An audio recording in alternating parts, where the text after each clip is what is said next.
What's up, y'all? It's your boy, Jay Calderon, Stand Clear Entertainment, and we about to get into this week's boxing talk. All across the boxing world, everyone is asking, who is the next pound-for-pound best fighter in the world today? Floyd Money Mayweather has retired from the sport and has left a void for the next pay-per-view attraction.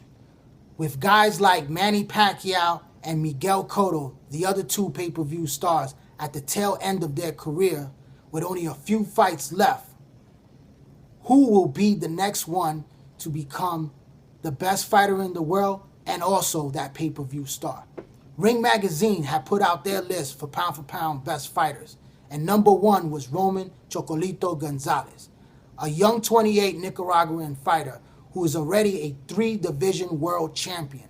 Some of you guys don't know who he is, but you guys will see who he is over the next few years because he is an outstanding, sensational fighter. He is a future Hall of Famer. He has beaten some very good fighters in his weight class, but he fights at a lower weight class. He will not be a pay-per-view star.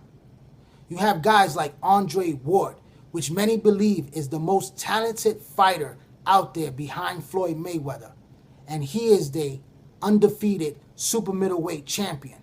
If he goes to light heavyweight and beats Kovalev, he will not be considered a pay-per-view star.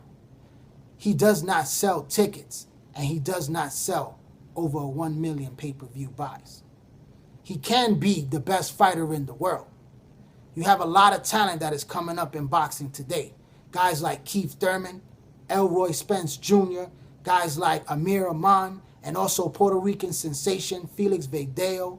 So many fighters. But the one that I believe that will be, over the next 2 years, the next pound-for-pound best fighter, Terence Crawford. But even him, I do not see as a pay-per-view star. A fighter could be a pay-per-view star and not be the best fighter in the world, and vice versa. It doesn't have to be the same fighter. Mike Tyson in the 1980s was the best heavyweight in the world, and going into the 90s, he was a big pay-per-view attraction, but he wasn't considered pound for pound the best fighter. Julio Cesar Chavez, leaving the 1980s into the early 90s, was an attraction that brought in 137,000 fans in Mexico when he fought Greg Hagen. He was a great fighter and considered pound for pound the best. But he wasn't a pay-per-view star that pulled in millions of pay-per-view buys. Guys like Pernell Sweet Pea Whitaker was hands down, pound for pound, one of the best fighters in the early 1990s. Was not a ticket seller. He didn't pull in pay-per-view buys. Oscar De La Hoya, who set pay-per-view records and became a pay-per-view phenomenon in the 1990s, held briefly as the pound-for-pound best fighter in the world. Roy Jones Jr.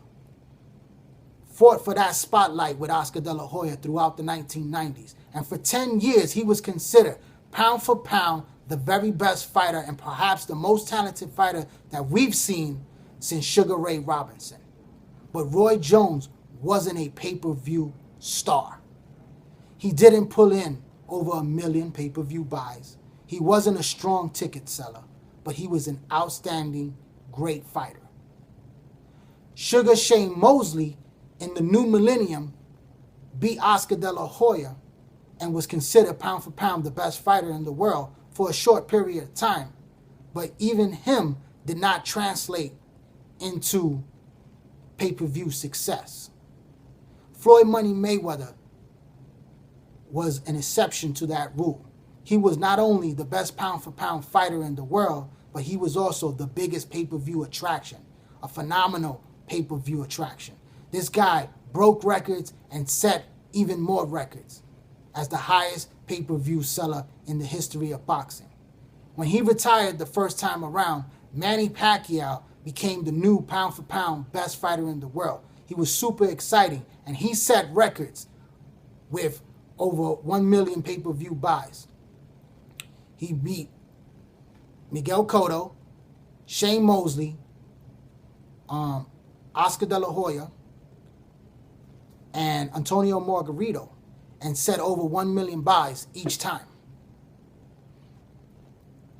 Who's the next pay-per-view phenomenon?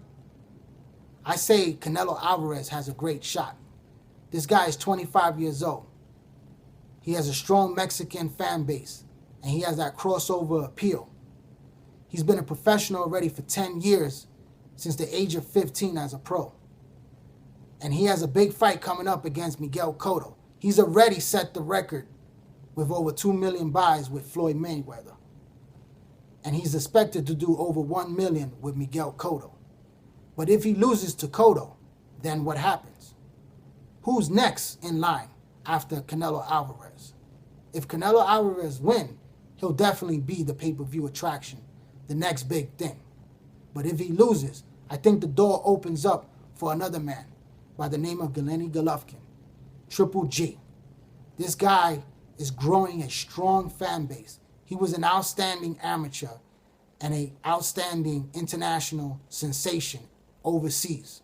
Now coming to the United States, he is growing in the East Coast and on the West Coast, and will be having his first pay-per-view on October 17 against David Lemieux. I say that pay-per-view will do very well.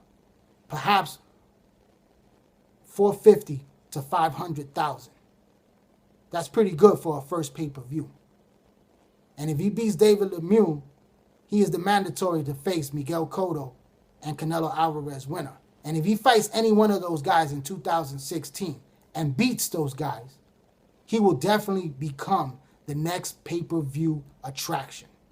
While Terence Crawford could be the best fighter in the world pound for pound, I believe Triple G will be pound for pound the pay-per-view attraction that everyone will pay to see over 1 million pay-per-view buys.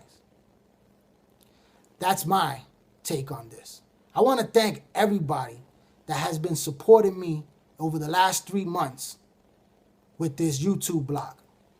Everyone that has been following me on the Instagram page, everyone that has joined the Facebook boxing group page, please subscribe to this YouTube channel as we keep growing every single day and get bigger and bigger. This is J. Calderon Boxing Talk. Subscribe to the YouTube channel, join the Facebook boxing group page, and follow me on Instagram. I'm J. Calderon. Stand Clear Entertainment. Thanks for your support. Thanks for watching. Keep the movement going.